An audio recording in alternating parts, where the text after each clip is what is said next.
বিশ্বাস করেন আমার কিন্তু সব আছে। বাবা, মা, ভাই, বোন যাই বলেন একটা মানুষের জীবনে আসলে যত কিছু থাকার প্রয়োজন, যা থাকার প্রয়োজন আমার জীবনে সবটা আছে। তারপরেও আমার যে এই যে একাকিত্ব, এই যে শূন্যতা, এই যে মনে হয় যে আমার আসলে এত কিছু না থেকে যদি আমার দুনিয়াতে আমি একা থাকতাম, আমি অনাথ বা এতিমদের মতো থাকতাম, তাহলেও হয়তো আমার জীবনে এত বেশি কষ্ট থাকতো না।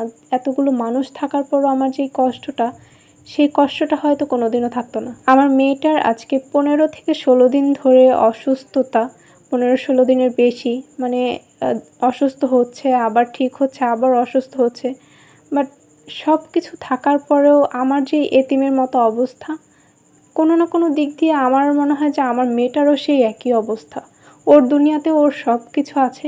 সবকিছু থেকেও মনে হয় যে কিছুই নেই। ওর জীবনে আমি ছাড়া আর কোনো জিনিসই নেই।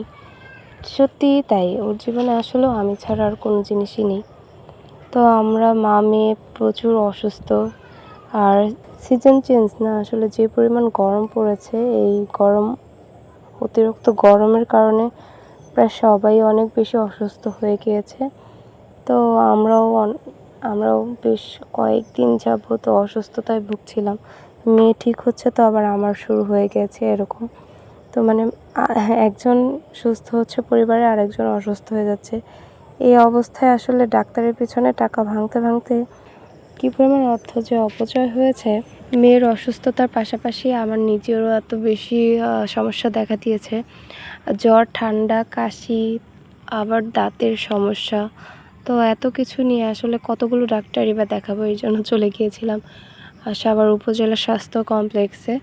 সেখানে মেয়ের জন্য সরকারি ওষুধ নিয়েছি, দেন হচ্ছে আমি নিজেও সরকারি ডাক্তার দেখাই, দাঁতের ডাক্তার দেখাই ওষুধ নিয়ে আসছি। এমনিতে কিন্তু সরকারি হাসপাতালগুলোতে ব্যবস্থাপনা অনেক সময় খারাপ দেখা যায়, কিন্তু সাভার স্বাস্থ্য কমপ্লেক্সে আমার মনে হয় যে চিকিৎসা যথেষ্ট উন্নত এবং অনেক বেশি ভালো। চিকিৎসার মানও অনেক বেশি ভালো। আর প্রচুর মানুষ আসে। যেকোনো দিন আসলে আপনি যেকোনো দিন স্বাস্থ্য কমপ্লেক্সে গেলেই দেখা যায় প্রচুর সংখ্যক মানুষ আসে। চিকিৎসা ব্যবস্থা উন্নত বিধায় এত মানুষ আসে আসলে।